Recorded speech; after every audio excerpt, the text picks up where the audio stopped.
Thank you for joining us, everyone. My name is Sharif Azami. I serve as a senior program officer at the Fetzer Institute. My work is to focus on our efforts to heal the heart of democracy in America.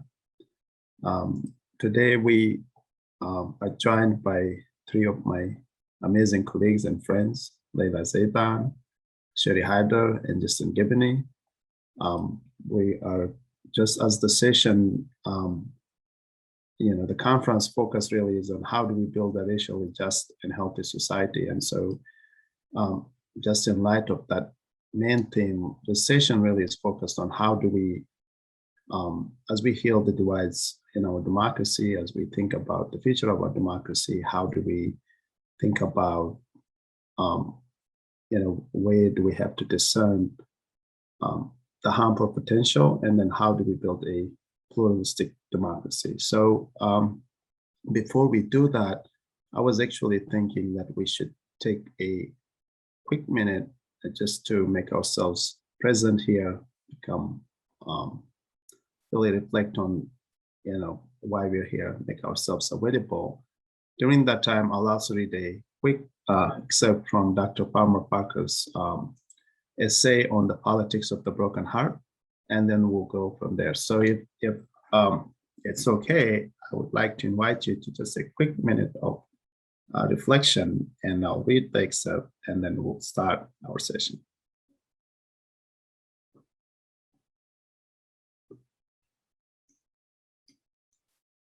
So in this essay on the politics of the brokenhearted, which I think we will share in the chat below, Dr. Parker knows that he's the founder of the Center for Courage and Renewal and one of our dear friends at the Fetzer Institute. He knows that the capacity to hold tensions creatively is the key to much of that matters. From a life lived in love to a democracy worthy of the name, to even the most modest movements toward peace between nations.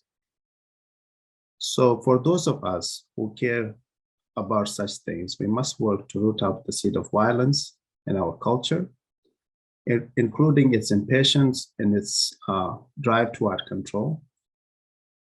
And since culture is a human creation whose deformation begins not out there, but in our inner lives, we can transform our culture only as we are inwardly transformed.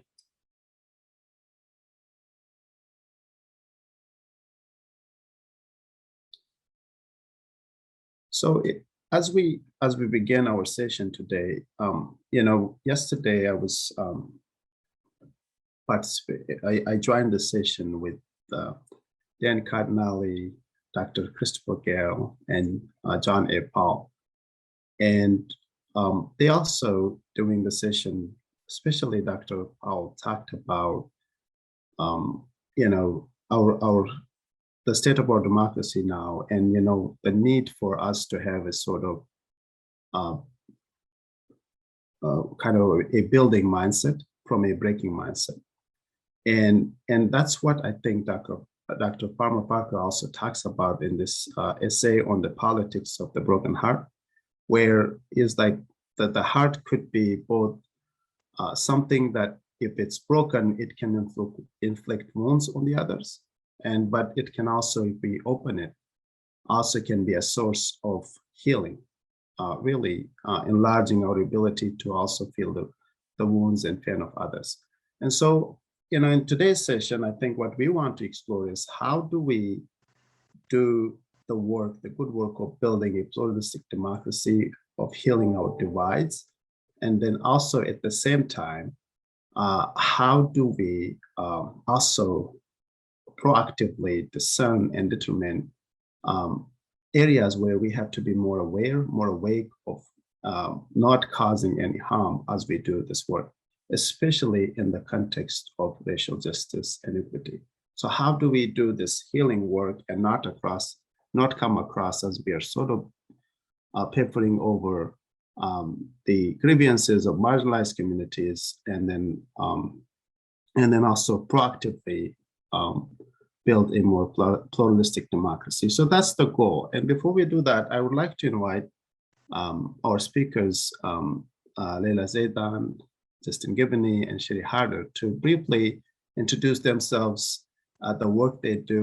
They're phenomenal leaders in the space, and they work with very unique communities. And so I would love to invite you to just share briefly the work that you do and the organizations that you represent.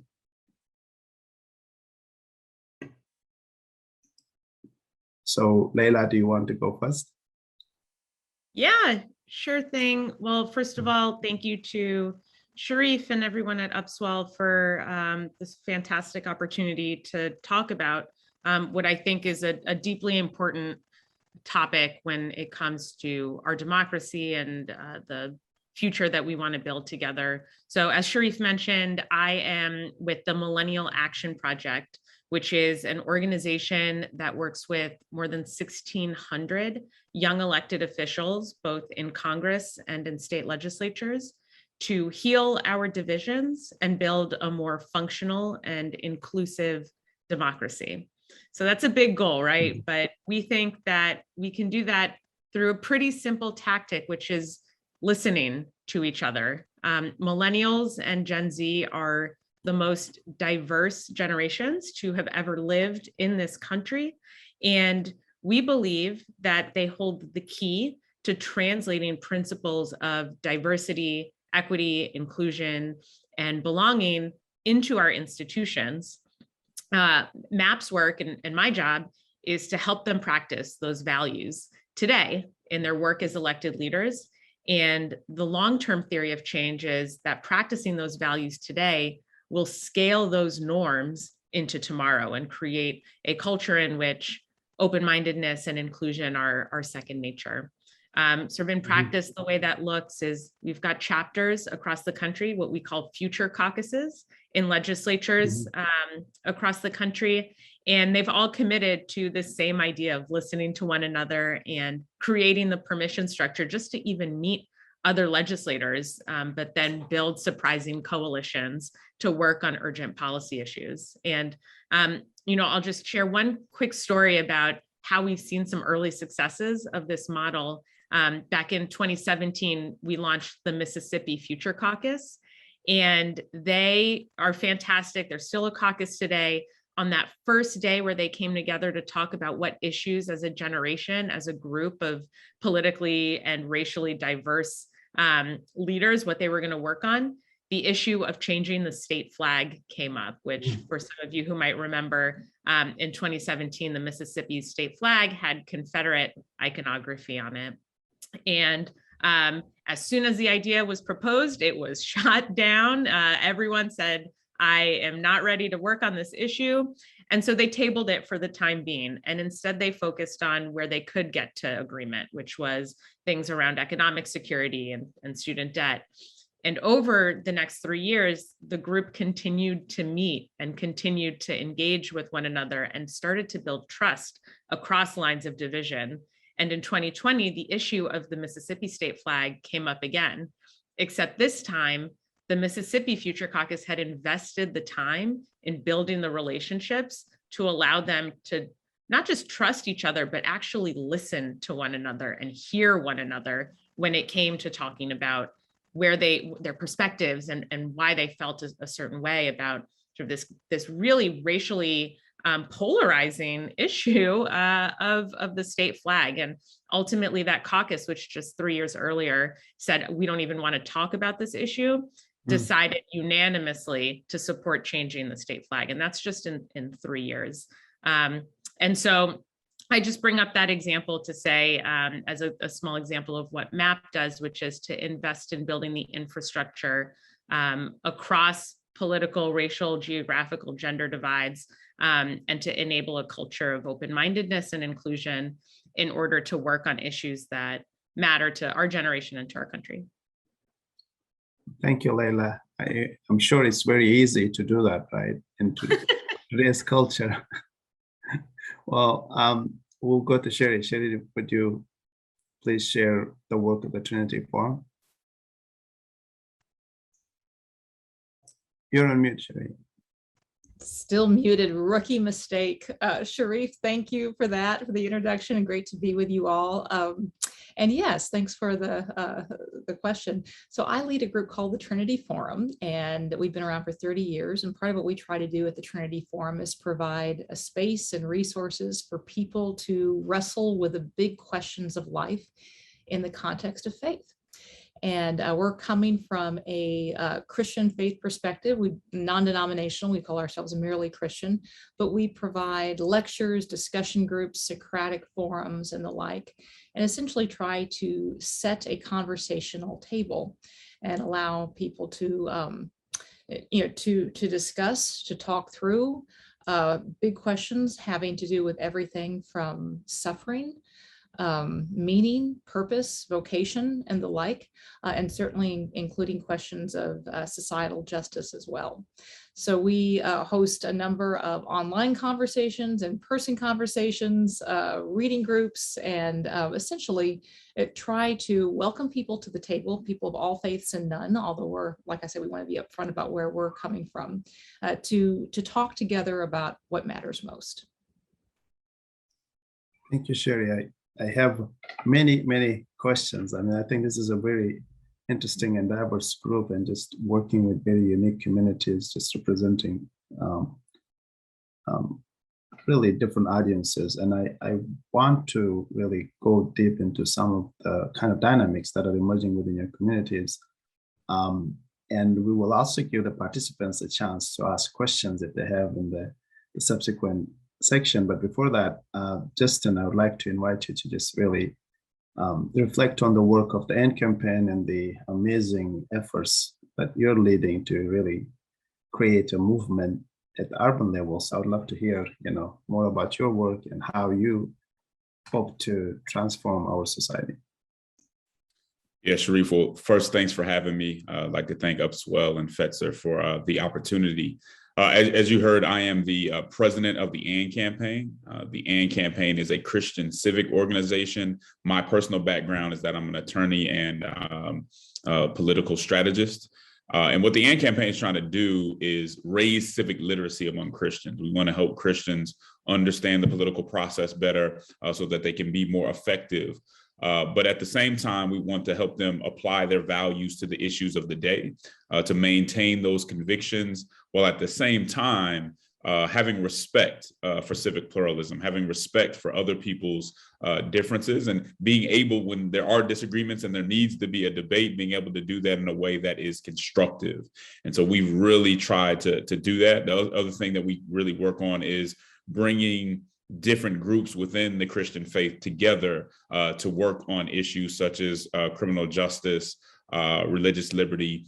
We've been able to go into primarily conservative situations and talk about voter rights in a way that could be understood, in a way that was somewhat diffused. We've been able to bring folks who are left-leaning politically into the conversation about religious liberty in a way that changes the dynamic and the way that conversation is being had. So we think there's a huge opportunity here if we take these conversations out of the purely progressive or conservative frameworks and say, no, there's a lot of different ways to talk about this. If we take it out of this kind of culture war conversation, we actually can make some progress. And Sharif, that's what we've been focused on, and we'll continue to do so, and really enjoy having these conversations.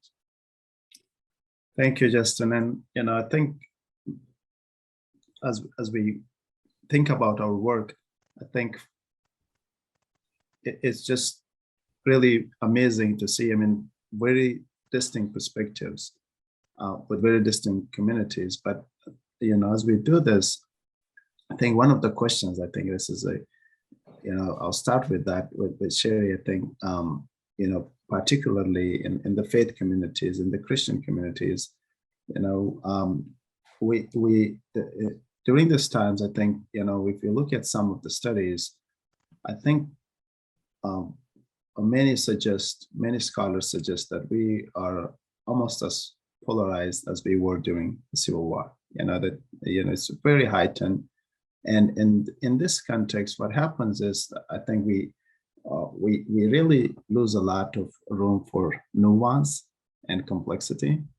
and we kind of apply a binary lens to everything. And so I'm just curious, like in the broader culture, we seem to label everything on just one group, right? Like how is the community that you work with, a Christian community in America, how is it diverse? How are it's dealing with its own issues? And then as they relate to the broader public square, and then particularly, how is polarization playing out in the community itself? And as they try to do more work on issues of equity and inclusion and even racial justice, how is it playing out in the community, and how do you see it? And are there different communities within the community and then different groups, right? So how do we really understand the binaries there, and how do we really overcome them? Well, Sharif, that is a big question. So I'll try to tackle at least a few aspects of that. You're absolutely right that there is a lot of diversity within what could be called the Christian community, or even the evangelical community. I'll take the term evangelical first, which there's a huge amount of diversity. There's also a lot of confusion, and I think a growing lack of clarity, some of which might be intentional. The term evangelical used to be a creedal term. It described a certain set of religious beliefs about scripture, about mission and the like. And increasingly, it's become more of a tribal term rather than a creedal term, such that you have a lot of people who would call themselves evangelicals creedally, but are increasingly uncomfortable with being labeled as such.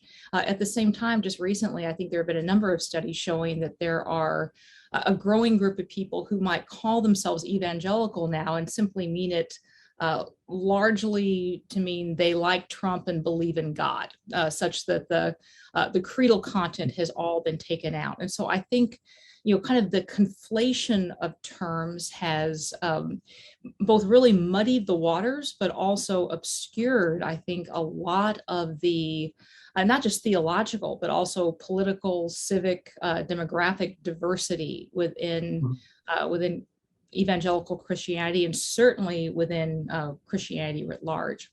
Another sort of trend that I will mention is I think there is something quite different going on in some churches versus among Christian clergy and leaders, in that, there are a number of different studies showing that the more often someone kind of goes to church or is involved with their church, actually that is largely associated with more interest in helping refugees and immigrants and more interest in the poor. And it's largely the, again, an affiliation with the term, but not involvement in the community that is so positively correlated with either attitudes or actions that could be seen as less interested in, in bridging. But I think you see a real concern among many Christian leaders, Christian pastors, just kind of concerned what's happening in some of their churches,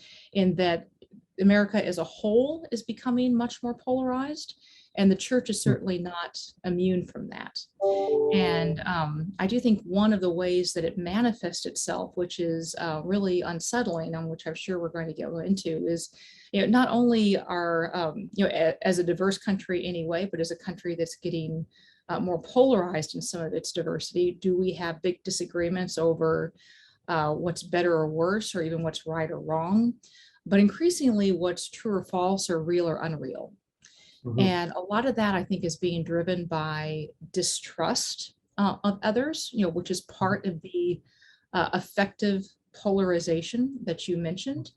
And I hear from pastors all the time kind of concerned about, many members of their congregation becoming more formed, in a sense, by what they're hearing, on talk radio, over the airwaves, over social media, rather than being formed through Christian community.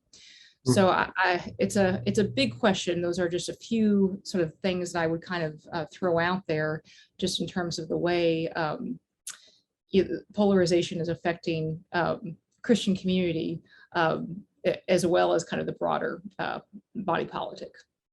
Yes, thank you. So do you think there are good spotlights or good examples where this is addressed more effectively, or also more generally, like, is there are there good examples that you could spotlight, especially as we think about even the issue of racial justice? Is this causing divisions within the community, or how is even the community approaching that in the broader context, especially in today's era? Like, what they should be playing a leadership role, not like, really stepping back. So how do you see that emerging? Yeah, well, one of the primary ways I see it emerging is, in, again, this is sort of personal, relational, small and local, in that it is in local communities with people who know each other and trust each other and are working on things together that you see perhaps the most exciting developments in terms of bridging divides. When a diverse group of people are building something in common, that is inherently a bridge building exercise. And one starts to care for each other, one starts to cooperate, people begin to trust each other and to actually talk. And one of the challenges is, it seems to work very well in, kind of small settings and local settings among, but that's hard. Relationships don't scale easily. Trust is built over time, in person. It's often like it's embodied relationship. And we're often so eager to bring a solution quickly to scale that we may at times overlook just the incredible power that happens from kind of one-on-one or community by community, building the kind of trust that not only kind of just builds the civic capital that we so need, but also enables people to see the other as a neighbor, and not as the antagonist. Yeah. Seeing the other as a neighbor. Justin, you have talked about this many times, and I think one of the things I want to understand as you think about it, in terms of nuance and complexity, right? Sometimes as you're doing this work of healing and sort of what you would call redemptive justice, right? It's very easy to be perceived as, or you are not serious, right? You're not fighting hard enough, right? So anything that Professor Fowler and John A. Paul even talked about in terms of adopting a more building mindset and not a breaking mindset, as we do that, right? How do we navigate the landscape where it doesn't become as you're just not serious enough? You're not our ally, right? Especially within this polarized context. If you're not on our side, then you must be on the other side, right? Like you're either the friend or the enemy. So in this context, right, like how do we continue this work, which is fundamentally about healing, about really finding new prototypes? How do we navigate this landscape without basically coming across as if we are not serious enough, right? Like how do you discern that, and how do you explore it? Yeah, I think what you're getting at is that in our landscape right now, we're so polarized that people tend to think that if you're not on one extreme, that you don't care. People tend to think that if you are compassionate or graceful or say something nice about the other side, number one, you're either naive or you just don't care about the issue enough. Because if you really cared, you know that this is a zero-sum game and anything that you give them, it takes away from us. And I think we have to come at it a lot differently. When it comes to public discourse, credibility is very important. And I think both sides lose credibility with one another because we're hanging on to these ironclad narratives that are somewhat fictional. And I think each tribe tries to come at you and say, if you don't defend this narrative, which we know anyone objectively looking at it knows it's not true, the other side knows it's completely not true. Yeah. But if you don't defend that, then you're not one of us. Then you really don't care. And so it does take a little bit of courage. It takes some integrity to say, you know what, my main goal is not to defend this narrative. My main goal is to make sure that people are thriving, that I'm promoting human dignity and protecting human dignity, promoting human flourishing. And sometimes in order to do that, in the short term, you have to go against your own narrative. You have to do things that seem like they would be against self-interest in the short term to actually do what's right. And so I think part of it is first and foremost saying what is right and wrong, and not first and foremost saying what is best for my tribe or what is going to keep me from being canceled or called out within my tribe. If we don't have leaders that are willing to take that chance, who are willing to go against the prevalent narrative to say, no, that's just not true. And I know it's not going to be, I know that's not flattering to us at this moment, then we're going to have a problem. But we also need to show people that if they really want to get to the solutions, staying on those extremes is not what gets us there. That many times those are the things that keep us away from it. And if you're truly confident about what you believe, then you're willing to have an honest debate. Then you're willing to say, you know what, I got this wrong and maybe you got this one right, but I still have a point to make. And when we do that, we can kind of diffuse conversations and actually be constructive instead of always being in this self-defensive posture. Yeah. So Justin, I mean, just to follow up on that, a couple of quick questions, right? Like, how do you, in this environment, it feels like we all need sort of a tribe or allies to be in allyship with. So as you do this work, how do you make sure, I mean, at times it can feel vulnerable that you're losing the allies that you had by being courageous, right? So how do you maintain such allyship, right, while doing this courageous work, right? Like this need for having a tribe, right? Because apparently everyone has a tribe. And secondly, at times, you know, as you're doing this hard work of healing, and then it comes across, or it's received in the opposite, in the complete opposite of how you're intending to do it, right? How do you avoid even burnout as a leader, as someone who is a healer in this space? How do you keep going? Great questions. So first on the tribalism, what I'm making is certainly not an argument against assembling and being in fellowship with like-minded people, with people of similar values. That is very important to make sure that you're communicating with people. And politics, if we're talking about politics or just civic engagement in general or cultural engagement, that is best done through institutions, through groups of like-minded people who come together with certain interests and certain values and understandings. We should, I mean, we're made to be in those kind of communities. And maybe the best way to call it is community. But we can be in those communities without being tribal, without, again, trying to hold on to these narratives that just aren't true. So let's assemble, let's come together, let's share our values, let's fellowship, let's help each other heal, let's talk things out and talk about our pains and our aspirations. But we can do it in a way where we always don't have to be focused on an enemy, where we always don't have to be focused on maintaining that we're always right and have never got anything wrong.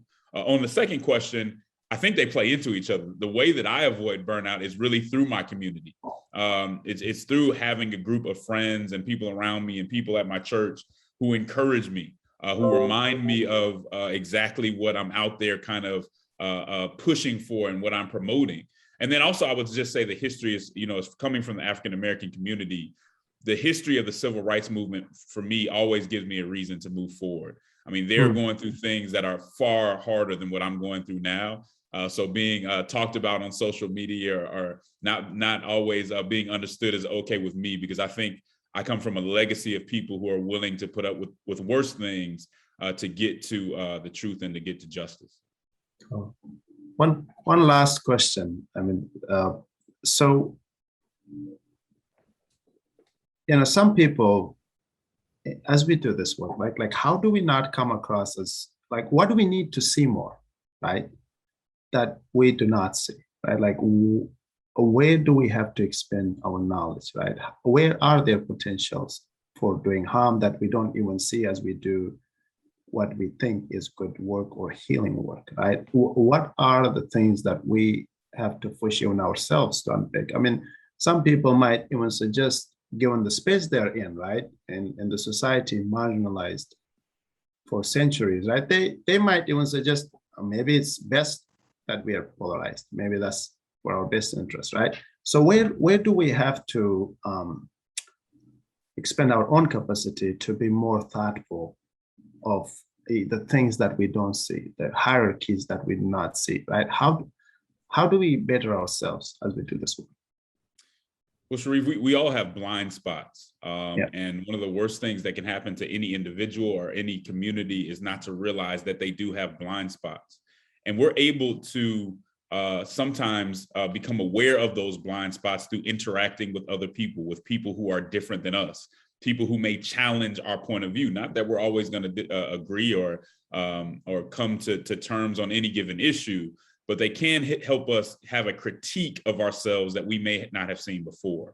And that really, to be able to do that, comes through humility, understanding that if you do believe in a higher power, that every group, every person has something to offer and something to lend to any conversation and any project. And once we're able to look at that and say, well, if I have something to say to them, if I see something that I think is clearly in error, then it's quite possible that they may have the same thing for us. But I'm going to go back to the theme that I've been carrying this whole time. We can only do that if we're not hanging on to these fictional ironclad narratives that prevent us from critiquing ourselves, from examining our tribe, and also from standing shoulder to shoulder with others and having an open ear.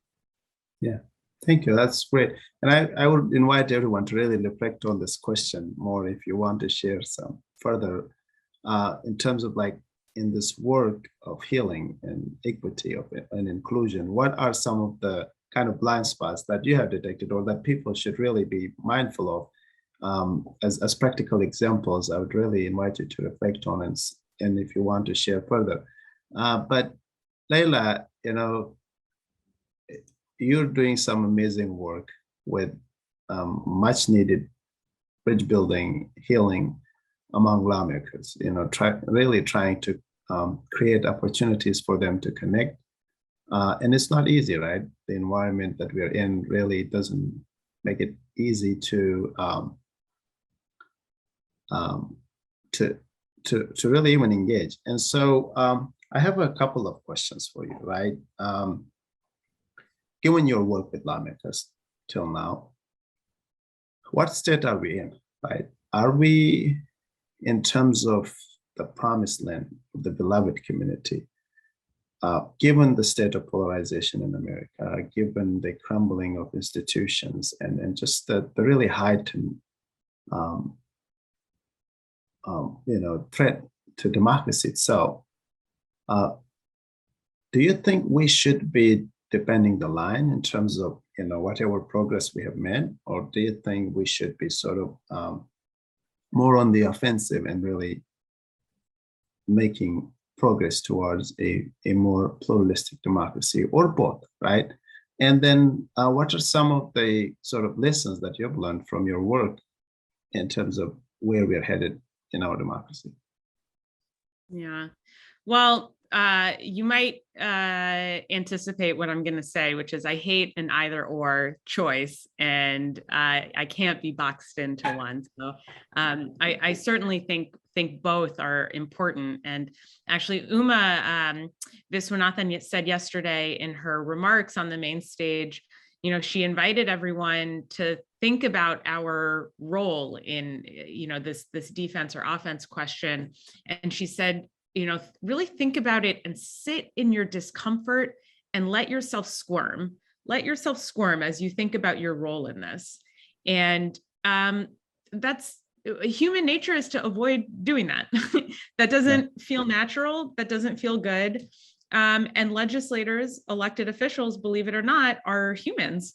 And they also don't want to squirm. To truly, I think, allow our elected leaders to be in a container, in an environment that allows them to even grapple with these big questions, you do have to create a safe space for them, right? To engage across difference and to really be honest and humble and acknowledge where they might not have all of the answers, but actually some of the questions. And in thinking about creating that safe space, I don't know how many people watching would call the US Congress a safe space. I probably wouldn't. It means we have to think about how that container is created. And so what I've learned through my work with MAP is actually very similar to what Sherry and Justin have been saying, which is to build a shared effort inherently as a bridge building exercise to be together and building something. And we have to do a better job of connecting the next generation of leaders to what that thing is that they're building, and what it is that they are accountable for, and what it is that they have ownership and agency in driving and shepherding into the future. And I think urgent policy reform is something we have to do, but we also really have to invest in building that infrastructure so that we have if we think about what's different 20 years from now, what will be different, we have to start today in building the structures and the people who are going to steward that vision of what a thriving, inclusive society looks like in 20 years. And so that we don't have a day to waste. We have to start now. We have to do that today.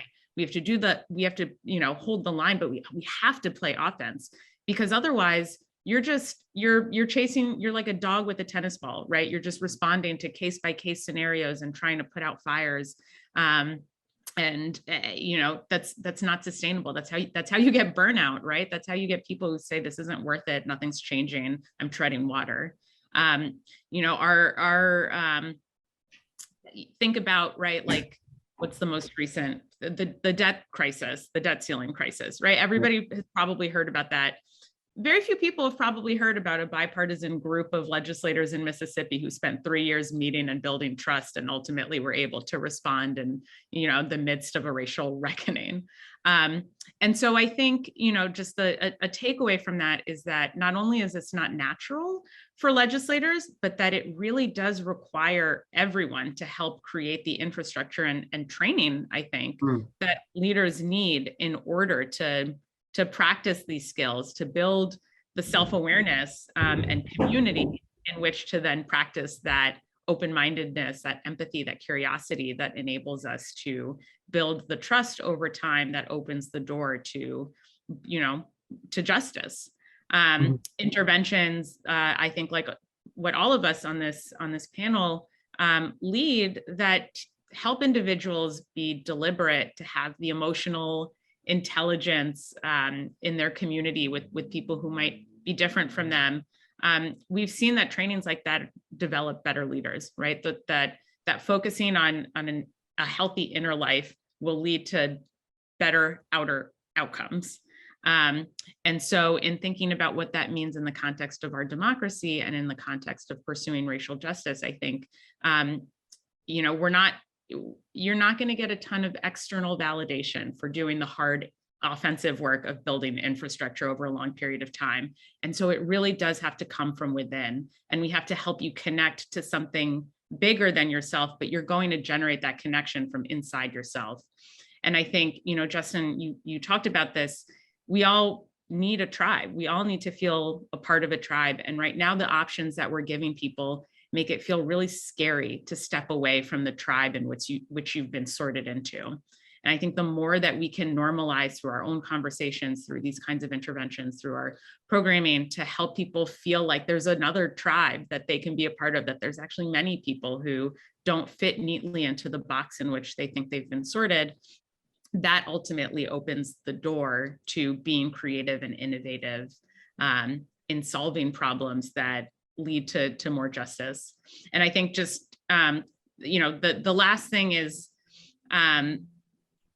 Well, I guess I'll just say just the piece on training and organizing is important, but then also sustaining that and providing the mentorship and the support that leaders need to sustain this work is just as important as opening the door to help people, walk right in. Because if we're burning people out, then we're kind of right back to playing defense and just trying to tread water to fix the problem. So really being able to sustain the next generation of leaders is an important part. This is incredible. By the way, I'm just curious, Leila, behind the scene, are they more willing to work together than what it looks like for a lot of us on the front, that there is just no way, right? Like, how does it look behind the scene working with lawmakers and really bringing them to engage across difference? Is there more hope there? Yeah, absolutely. I feel so blessed to do this work, because if I didn't see it with my own two eyes, I don't know that I would believe that this is happening.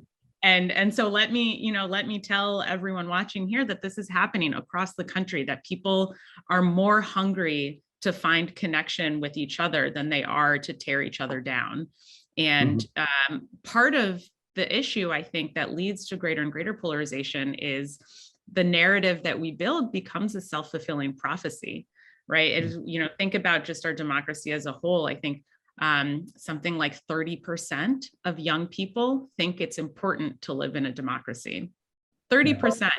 And that's because all we do is tell them that it's broken and corrupt.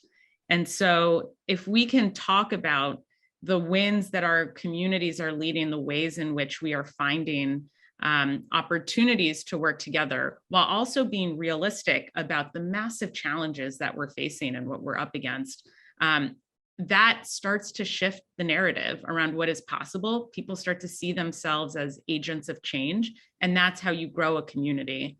And so I see young people working together, whether it's on specific policy outcomes or even, way at the beginning of the trust building process, where they're just going out to karaoke night together just to blow off some steam after a long day in the legislature. There is a hunger for connection. And it's happening, and we have to talk about it like it's happening. That's amazing. We're getting some questions. So for the participants, if you have questions, please share them through the text. I do have a question already. But before we get there, I also invite the panelists to kind of reflect on this issue of offense versus defense, and how are we how do you see that? Are we the state we're in, right? It feels like everything is just falling apart. Are we just in the defensive mode, or are we in the offensive mode? Justin, you were a player, in school, so I think this is very relevant to you as well. I'll just invite you to reflect on that, and then we have some questions. I think really, really important questions, so I'll bring them up as well.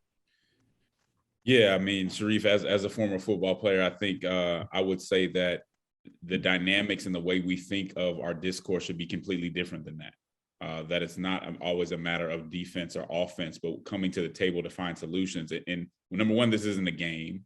Number two, when you're playing those type of games, you're not trying to find the solution, you're just trying to win. So the game or war framework doesn't really work that well here. You have people suffering. You have people that are just trying to find ways to make it out, and we have to do better. One of the things that I found, Sharif, is that sometimes our activists, which I'm an activist, so I'm talking about myself, sometimes our activists, which are really needed, and every community needs good activists, we have to realize sometimes they don't represent us very well. And so what the other side sees when they see us, when they see our problems, is they see sometimes our activists and how they act, instead of seeing the people, the hurting people behind them. So I think on both sides, number one, the activists sometimes need to present themselves better. And that's not to say you should be less passionate, less tenacious or anything like that, but language and all those other things matter. But also just the people need to say, let me not just see this activist that may be behaving badly, and certainly all don't. Let me think about the person behind that. Let me have the moral imagination to say, you know what, even though this person kind of comes at me wrong, and I'm a little taken aback at how they approach things, there's somebody behind that that really needs me to hear the issues in a different way. And I think that's a better way of thinking about this dynamic than any type of game or war kind of situation. Yeah. This is for now. Sherry, any thoughts? Yeah, I'll just chime in. Lots of thoughts, and I've just really appreciated hearing your questions, Sharif, as well as what Layla and Justin have to say. You know, one thing is that one thing I think we really need to stop doing is there is a tendency, you know, just to kind of pile on to, or double click Justin's point about the activist.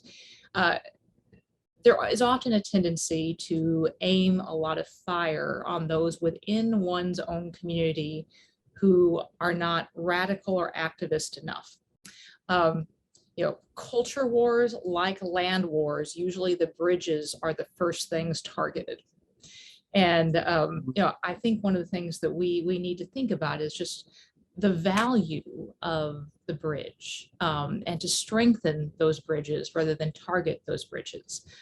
There's a big difference between a community that is focused on reaching out or making converts and those that are focused on burning heretics. And there's been far too much civic and political energy aimed at purges, you know, rather than building community. One of the things that has been talked about a lot is just, you know, the energy that is behind tribalism. And of course, a lot of that energy is misapplied yearning for connection and relationship, that is not, you know, kind of being invested in more constructive ways. It's very easy to fill a fleeting sense of alignment and unity with people who echo, you know, your post on social media. It's a lot harder to forge enduring relationships with your neighbors, with, you know, all of their warts and idiosyncrasies. And I think at times our kind of incentives for civic involvement are unhelpful. What tends to be rewarded with attention, with affirmation, is behavior that harms more than heals. And I think one of the things we need to think about just in terms of playing offense is, you know, how to restructure the incentives for attention and affirmation in the public sphere. Wow.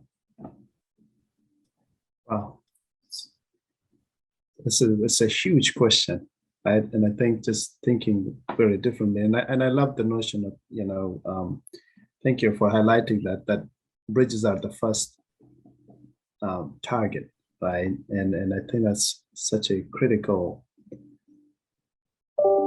piece to really recognize, because, you know, even physically, if it's a war, that's actually true, you know, as a metaphor. So we have some questions, and I'll just read it for the panelists. And the first one, actually, no pressure, it's from Dan Cardinale, you know, president of the independent sector, and he's saying, we talk a lot about breaking down a hierarchy of human value. How do you think about what replaces that hierarchy? How do you practice this in your life? I find this so challenging personally, right? So the question is breaking down hierarchy, the hierarchy of human value, but then what replaces that hierarchy? And then how do we practice it in our life?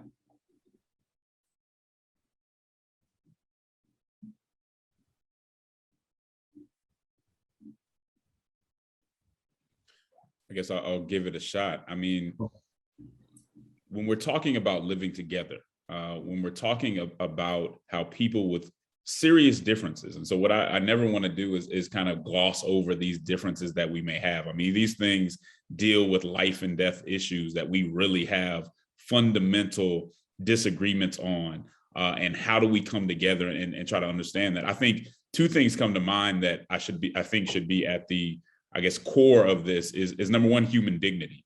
Understanding that we all have an inherent value, and because we all have this inherent value, right, we have to be treated to a certain standard.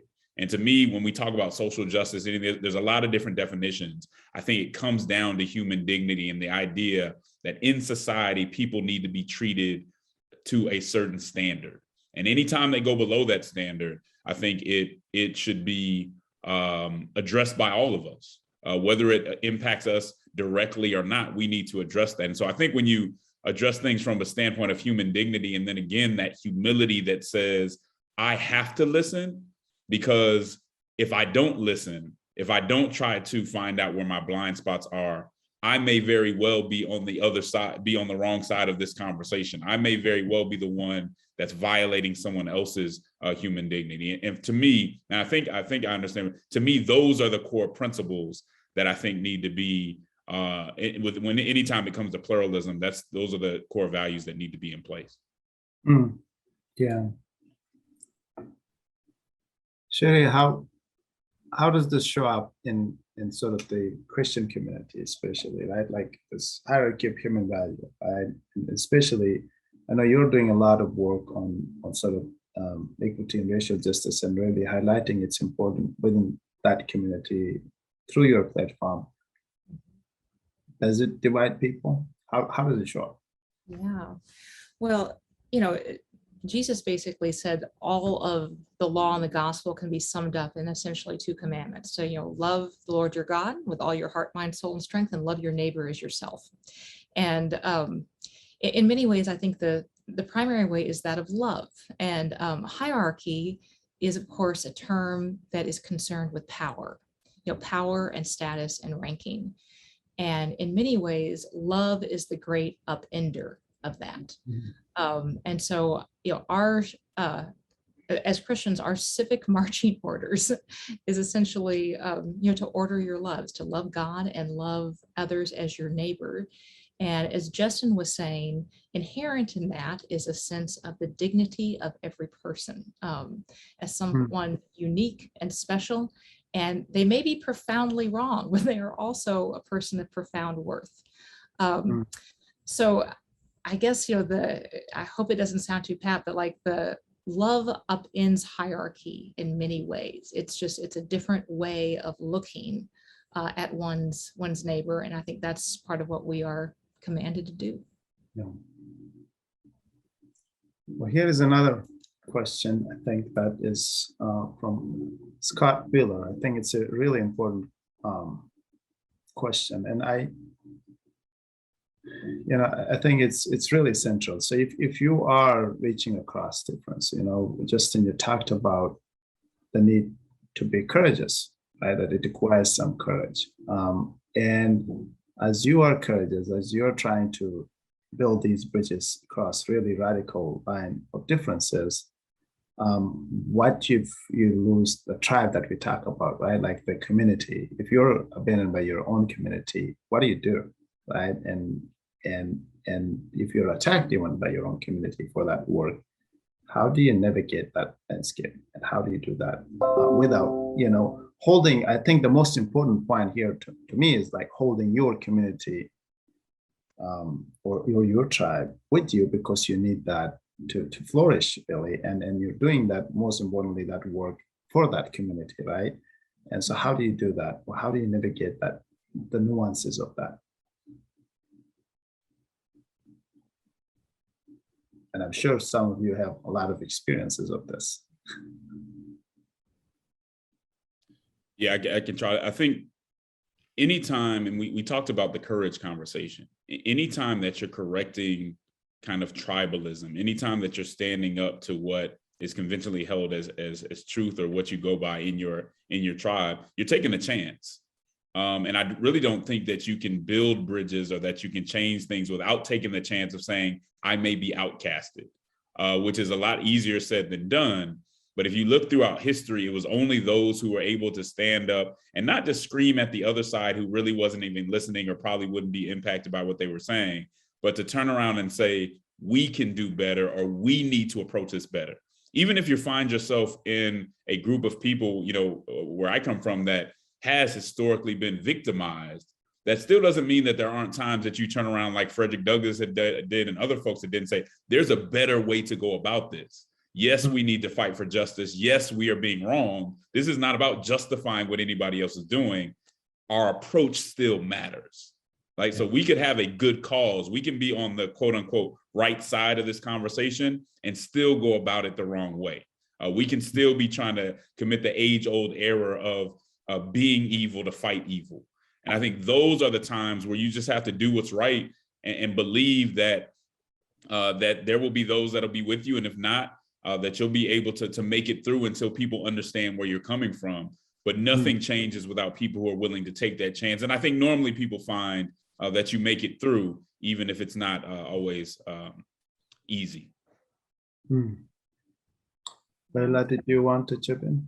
Yeah, I mean, I totally agree with that. And what a powerful example you just shared, Justin. And I think what you just described is leadership, right? Being able to turn around to your community and say, here is the way, like, follow me.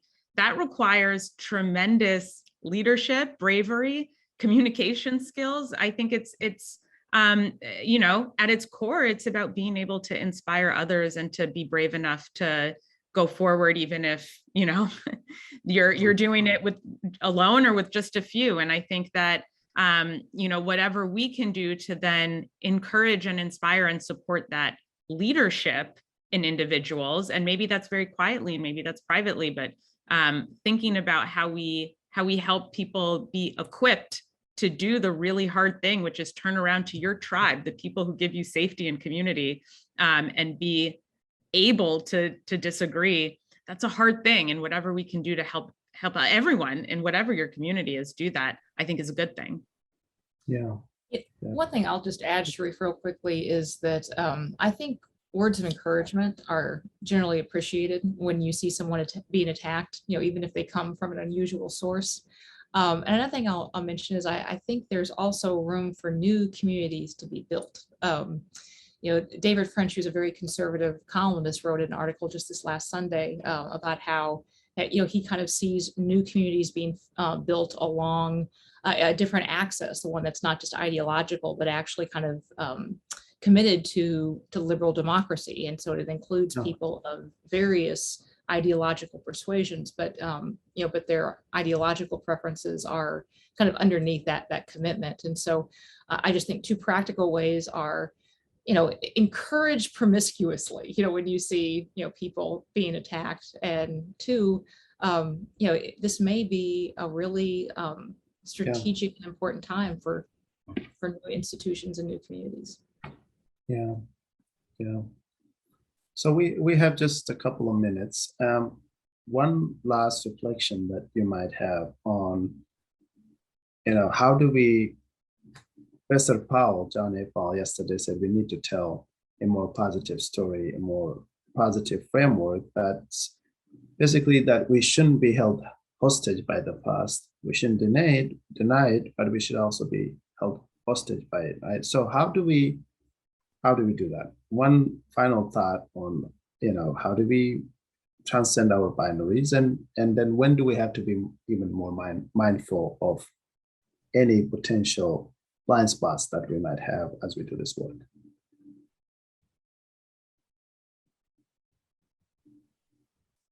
Any concluding thoughts? Yeah, I'm happy to start. I think this has been just such a wonderful conversation, and where I walk away from it is just reminding myself that I am a complex, nuanced person who does not have all of the answers. And so let's assume that other people are likewise complex and nuanced. And you know, I'm a millennial. I think about this in the context of, like, older generations maybe invested in like cable packages for television, right? They would just like buy the cable package and get all the channels. I'm more of a Netflix kind of streaming generation. I'm a little bit more pick and choose of, you know, what I like and what I believe. And that's okay. That means that no other single person is going to believe and choose everything exactly the same way as me. And I think the more that we can normalize and socialize that, these new communities of diverse perspectives and people and places start to emerge. And I'm incredibly inspired by that opportunity that we have to help build that. Oh, thank you, Lynn. I think we're at time. Thank you. I think the participants and whoever joined, I think, experienced an amazing session. Thank you for joining, Justin, Leila, and Sherry, and you do an amazing work with amazing communities, and I think what we just experienced was phenomenal. So thank you, and we will end with just holding that nuance and complexity, and hopefully as we work towards building our communities and hopefully really redeeming our democracy. So thank you, and thank you for joining, and thank you for sharing your wisdom and insights.